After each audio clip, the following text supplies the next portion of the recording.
Mabilis na rumesponde ang Philippine Coast Guard sa mga lugar na kinailangang ilikas sa mga residente dahil sa epekto ng bagyong Quiapo at Habagat. Ang detalye sa report ni Floyd Brands.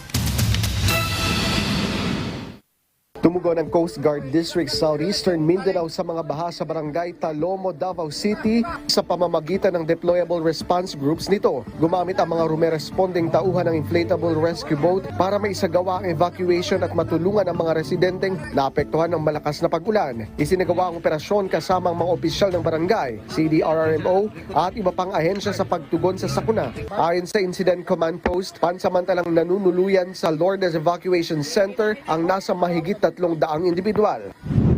Nagsagawa ang Philippine Coast Guard ng preemptive evacuation sa mga residente ng Sitio Panayao, Barangay Tabak, Bugyao, Cagayan. Nakipag-ugnayan ng Coast Guard sa Municipal Disaster Risk Reduction and Management Office para maisagawa ang ligtas na paglikas. 9 na individual mula sa 2 pamilya ang inilapit sa Tabak Barangay Hall bilang pansamantalang evacuation center at nakatanggap ng tulong. Bahagi ito ng hakbang ng PCG sa paghahanda sa sakuna at pagtitiyak sa kaligtasan ng mga apektadong komunidad. Floyd Brands para sa Bayan.